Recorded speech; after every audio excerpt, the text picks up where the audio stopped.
करते हैं। और इसी कड़ी में आज हमारे बीच में है हमारे बहुत ही वरिष्ठ नेता, पूर्व में deputy chief minister Shri Kavindra Gupta ji. उनके साथ में है श्री अरुण गुप्ता जी, जो इस मीडिया सेंटर के प्रभारी भी हैं और हमारे प्रवक्ता हैं। उनके साथ में है यहाँ पर मेरे साथ बैठे हुए हमारे प्रदेश प्रवक्ता गिरधारीलाल रैना जी, जो पूर्व में एमएलसी हैं। उनके साथ में दूसरी तरफ कविंद्र गुप्ता जी के रजनी सेठी जी, जो कि हमारी प्रदेश प्रवक्ता हैं। और उधर उनके साथ में डॉक्टर ताहिर चौधरी जी, हमारे प्रदेश प्रवक्ता। अब मैं गुजारिश करूंगा रजनी सेठी जी से कि वो इस कार्यवाही को आगे बढ़ाएं।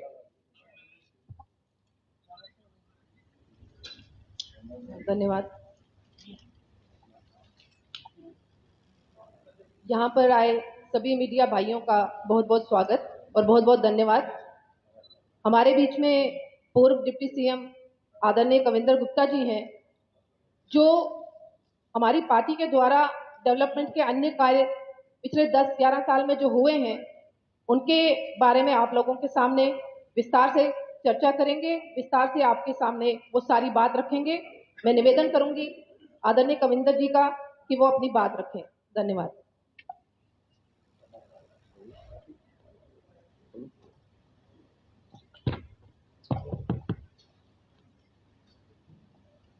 आज की इस प्रेस कॉन्फ्रेंस में हमारे सभी प्रेस के बंधुओं का मैं स्वागत करता हूं।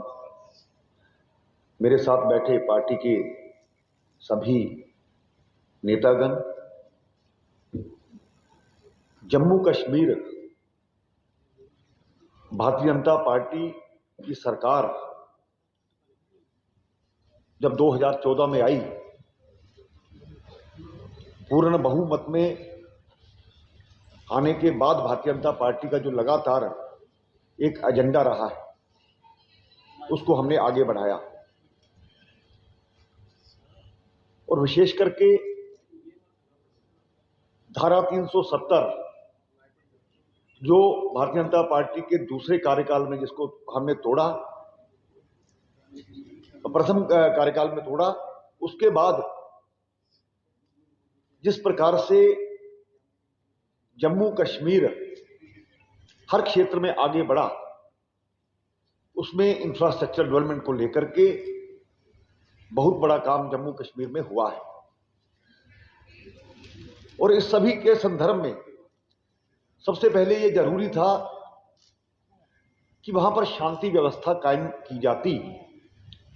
कोई भी इंफ्रास्ट्रक्चर डेवलपमेंट का काम तभी पॉसिबल हो सकता है जब वहां पर उस तरह का माहौल हो, उस तरह का वातावरण हो।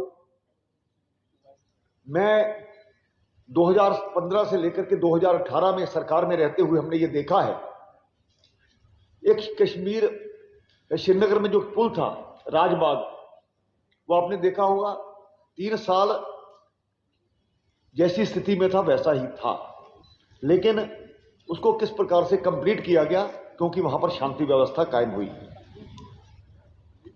जम्मू कश्मीर में जो सरकारें रही, उनके द्वारा लगातार जम्मू के साथ, लद्दाख के साथ दूसरे दर्जे का व्यवहार किया जाता रहा।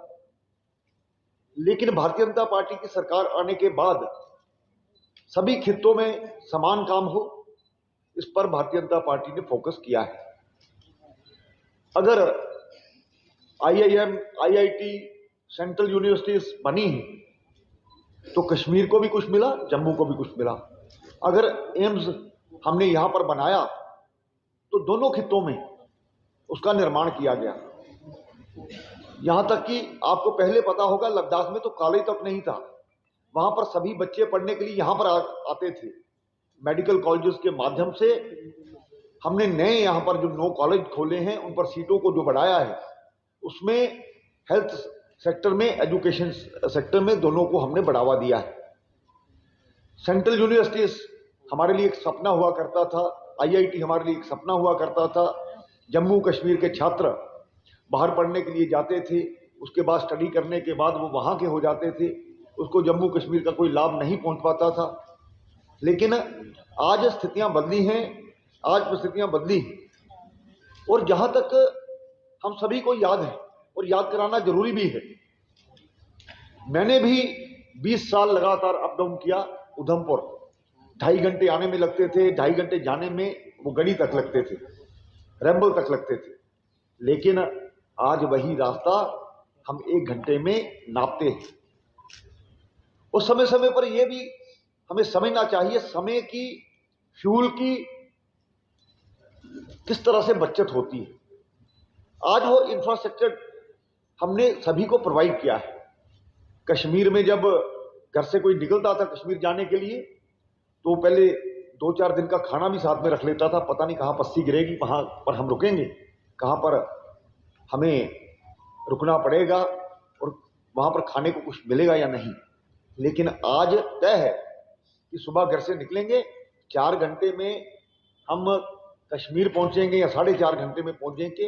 ये भारतीय जनता पार्टी द्वारा, भारतीय जनता पार्टी की सरकार द्वारा यहाँ पर इंफ्रास्ट्रक्चर डेवलपमेंट किया गया है। जहां तक रेल मार्ग का सवाल है, हम खुद जानते हैं कितनी तेजी से ये काम चला। और सबसे बड़ी बात यह है कि आज कोई भी जो प्रोजेक्ट लिया जाता है उसके लिए पैसे की कोई दिक्कत नहीं है। और ये नहीं है कि इस साल इस पर इतनी अलॉटमेंट होगी, इतनी एलोकेशन होगी, नेक्स्ट ईयर में उसके लिए इतनी होगी। जो प्रोजेक्ट शुरू किया जाता है उसको पूरा किया जाता है। हम बड़ी देर से सपने देखा करते थे, शायद हमारे भी यहाँ ऐसी ट्रेन हुआ करेगी जो सुबह जा करके शाम को वापस भी जम्मू लाएगी। लेकिन आज वंदे भारत ट्रेन के माध्यम से ये रास्ते हमारे आसान हुए। इस चीज को हमें समझना होगा। बहुत से ऐसे प्रोजेक्ट हैं जो आपने, जैसे स्मार्ट सिटी का दोनों शहरों में किस प्रकार से काम चल रहा है, जम्मू बदला बदला नजर आ रहा है। मैं नहीं कहता कि 100% काम हुआ है, लेकिन बहुत कुछ होना बाकी है। अभी तो 70 साल बनाम ये 5-6 साल, इसका जो हम कंपैरिजन करें तो उसमें कितना अंतर हमें नजर आता है। आज रिंग रोड्स शहर में जाम होने के कारण से, बढ़ती हुई आबादी के कारण से, हमने अगले 50 साल का सोच करके रखा है। और उस विजन के कारण ही यहां पर इंफ्रास्ट्रक्चर डेवलपमेंट हुई है। और आज रिंग रोड्स के माध्यम से जितना शहर के बीच से जाने का काम होता है, बार बार हम उससे आधे समय में पहुंचते हैं। ये हमारी बहुत बड़ी उपलब्धि है। टूरिज्म बढ़ा है, हम सब जानते हैं। ये सभी चीजें पॉसिबल तब हुई कि हमने शांति व्यवस्था को कायम किया। अलगाववाद, आतंकवाद, भ्रष्टाचार, परिवारवाद और पाकिस्तान प्रस्ती, उन सभी को हमने खत्म किया है। हमारी जो जीडीपी ग्रोथ है ड्यूरिंग कोरोना भी हमारी कम नहीं हुई, क्योंकि सरकार ने इन सभी के लिए चिंता की। भारत 5वीं लार्जेस्ट इकोनॉमी, उसकी तरफ हम बढ़ रहे हैं। इन सभी विषयों को अगर हम देखें आने वाले समय में, इस इलेक्शन के बाद जब भारतीय जनता पार्टी अपनी सरकार बनाएगी, ये तो एक झलक है। इस झलक मात्र के अलावा जो हमने अपने मैनिफेस्टो में वो जो काम बताए हैं, हमने केवल कभी कहा नहीं है, हमने करके दिखाया है। उसके बाद हम उसको बात को रखते हैं। और इन सब चीजों को, एक्सप्रेस हाईवे आज बन रहा है टूरिज्म के कारण से, स्वाभाविक बात है कि ये कटरा में या दूसरी जगह कश्मीर में जाने वाला जो टूरिस्ट है, जिसकी आज 2 करोड़ की 11 लाख जो आंकड़े आए हैं, लेकिन आने वाले समय में ये 3 करोड़ से भी आगे बढ़े, 4 करोड़ से भी आगे बढ़े, तो स्वाभाविक बात है। हमने अपने मैनिफेस्टो में ये भी बात कही है कि आने वाले समय में जो कॉर्पोरेट सेक्टर यहाँ पर आएगा, यहाँ पर इंडस्ट्रियलाइजेशन होगा। इंडस्ट्री के हमने पैकेज भी दिए हैं। उस पैकेज के माध्यम से बहुत सा यहाँ पर लोगों ने अपने आप को रजिस्टर किया है। अभी पिछले दिनों इस चीज को एक्सटेंड भी किया गया, जो पैकेज है उसको एक्सटेंड भी किया गया, क्योंकि समय की कुछ कमी रहती है। और गवर्नमेंट ने केवल ये नहीं, जब जमीनों की हमारे पास इंडस्ट्रियलाइजेशन के लिए कमी आने लगी, तो प्राइवेट जो प्लेयर्स हैं उनको भी कहा गया, उनको भी मौका दिया गया कि आप भी आगे आइए और कहीं भी कोई भी किसी भी क्षेत्र में इंडस्ट्री लगाता है तो स्वाभाविक बात है जो ग्रीन इंडस्ट्री है या दूसरी इंडस्ट्री है उसको कहीं भी लगाया जा सकता है। और इसके माध्यम से जम्मू कश्मीर में जो सरकारें रही उन्होंने इस प्रकार की यहाँ व्यवस्था बनाई थी कि यहाँ पर एक ही सोच हुआ करती थी हमारी, हम सब पत्रकार बंधु जानते हैं, अपनी डोगरी भाषा में कहते हैं ना जी, क्लास 4 लगवा दो, जितने भी पैसे लग जाए करवा दो जी, लेकिन पक्का कहीं ना कहीं हो जाएगा। इस प्रकार की जो एक सोच थी उसको हमने बदलना है। हम बेंगलोर में जाते हैं, नोएडा में जाते हैं, गुड़गांव में जाते हैं, वहां कोई सरकारी जॉब करना ही नहीं चाहता। हम अवसर पैदा करने चाहते हैं, हम जॉब प्रोवाइडर बनना चाहते, नौजवान को बनाना चाहते हैं, ना कि जॉब सीकर उसको बनाना चाहते हैं। इसके अलावा स्वाभाविक बात है कि ये जो इंफ्रास्ट्रक्चर डेवलपमेंट के काम हो रहे हैं इसमें कितने लोगों को एम्प्लॉयमेंट मिल रही है, उसमें स्किल्ड लेबर भी है, दूसरे जो टेक्निकल लोग हैं उसके माध्यम से उनको भी लाभ मिल रहा है। लेकिन आज सभी पार्टियां भारतीय जनता पार्टी के खिलाफ इस करके खड़ी हुई हैं। उनको पता है कि हमारी जो राजनीतिक दुकानदारी है वो बंद भारतीय जनता पार्टी ने पहले ही करवा दी, और भारतीय जनता पार्टी जब ग्राउंड पर ये काम इंफ्रास्ट्रक्चर डेवलपमेंट का करके दिखाया तो लोगों को एक विश्वास बना। उसी चीज को कहीं ना कहीं आज हमारी जो विपक्षी पार्टियां हैं, जिनका कोई एजेंडा नहीं है, जिनकी कोई नीति नहीं है, जिनकी कोई नीयत नहीं है, कोई ऑटोनॉमी की बात करता है, कोई सेल्फ रूल की बात करता था, कोई तीसरी बात करता था, जिनका कोई अपना स्टैंड नहीं है, केवल भारतीय जनता पार्टी के डर से इकट्ठे हुए हैं। वो पहले की तरह यहां पर माहौल बनाना चाहते हैं, वो नहीं चाहते कि यहां की डेवलपमेंट हो। जिस प्रकार से उन्होंने कई साल जो केंद्र में कमजोर सरकारें थी उनको ब्लैकमेल करके अपनी राजनीति चलाई है, लेकिन भारतीय जनता पार्टी पूरी तरह से कटिबद्ध है काम करने के लिए।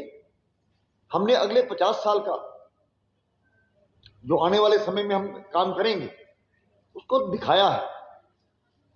आज ये जो अछूते इलाके हैं, जम्मू को टूरिज्म की तरफ ध्यान नहीं दिया गया, लेकिन रिलीजियस सर्कल को हम डेवलप कर रहे हैं, उसके माध्यम से यहाँ टूरिज्म बढ़ेगा, स्थानीय लोगों को बहुत सा रोजगार मिलने वाला है। इसके अलावा जो भी यहाँ पर हमारे रिलीजियस प्लेस हैं उनके लिए किस प्रकार से इंफ्रास्ट्रक्चर, जो सड़कें हैं, सड़कों का जाल बिछाया जाए, और बहुत से 10,000 किलोमीटर से भी ज्यादा जो आज गांव की सड़क भी है तो उसमें लोगों को पैसे ज्यादा फर्क नजर आ रहा है। यहां तक कि बॉर्डर तक की सड़कें हमने देखी हैं जहां पर 2 घंटे लगाकर वहां पर 30-40 मिनट में हम पहुंचते थे। क्षेत्र में चाहे वो रेल मार्ग हो, चाहे सड़क मार्ग हो, चाहे इंफ्रास्ट्रक्चर डेवलपमेंट के दूसरे कार्य हो, हेल्थ सेक्टर हो, एजुकेशन सेक्टर हो, सभी में हम आगे बढ़ रहे हैं। और मैं जो हमने अपने इस मैनिफेस्टो में भी आने वाले समय में कटरा बनिहाल रेलवे टनल की बात कही है, ये सिंहपुर टनल की बात कही है, माता बालासुंदरी टनल की बात कही है, छत्रगला टनल की बात कही है, तिसा की ये टनल की बात कही है।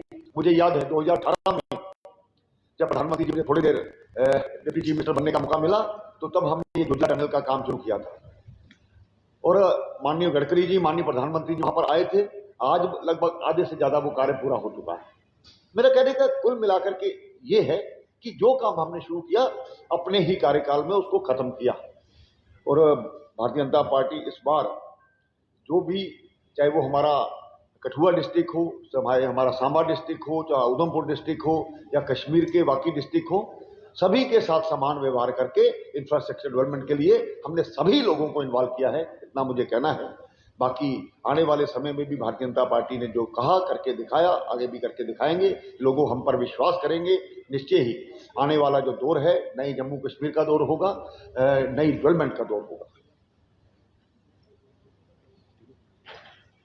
आप पे अगर कुछ प्रश्न है तो आप पूछ सकते हैं।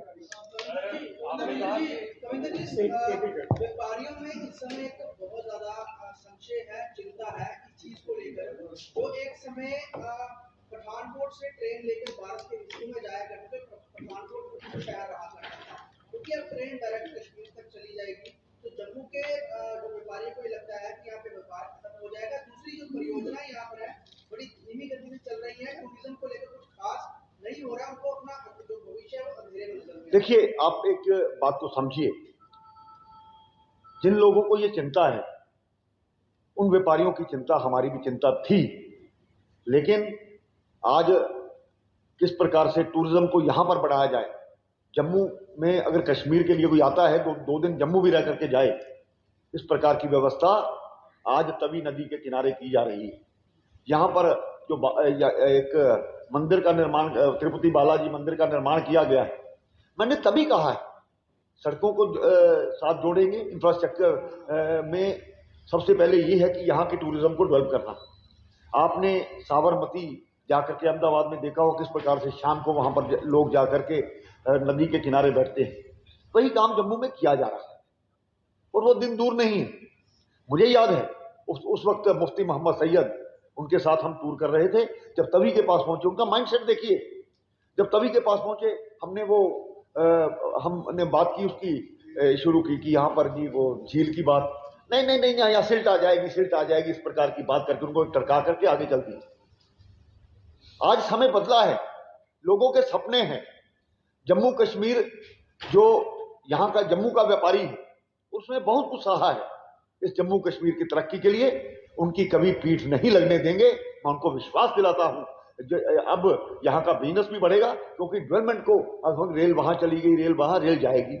इस डेवलपमेंट को रोका नहीं जा सकता, लेकिन यहाँ पर भी हम अवसर प्रदान करें। इस प्रकार की भारतीय जनता पार्टी की कोशिश। सर मेरा सवाल है स्मार्ट सिटी के लिए। ये थोड़े दिन पहले की बात है, जब बरसात के दिनों में जब बरसात आई तो लोगों के घरों में पानी चले गया, पूरे शहर में इस तरह की व्यवस्था है। ये स्मार्ट सिटी किस तरह की स्मार्ट सिटी है? कोई टाइलें लगाने से स्मार्ट सिटी थोड़ी बनता है। जाम की इतनी प्रॉब्लम है कि पूछो कुछ नहीं। देखिए, पानी की कितनी प्रॉब्लम, बिजली की कितनी प्रॉब्लम है, ये स्मार्ट सिटी ऐसा थोड़ी होता है। आज हम संधू साहब उस दौर से गुजर रहे हैं, यहाँ ये वो डेवलपमेंट का पीरियड चल रहा है।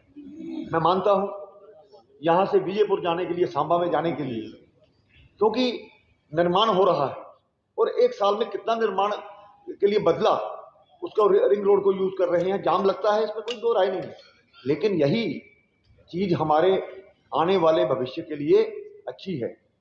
हम कहें, जहां तक इन्होंने कहा है कुछ सरकार को सुधरना होगा, उसकी हम पता करवाएंगे। जहां पर इस प्रकार के काम जो आप कह रहे हैं वो किए गए, उसकी भी कोशिश की जाएगी। उनमें कौन लोग इन्वॉल्व थे, लेकिन ये चीज हमें भी समझनी होगी। हम कहीं ना कहीं हमने भी वो नालों को रोक करके दूसरी इंक्रोचमेंट करके उसको भी रोका है। ये सभी का ये जिम्मेवारी बनती है।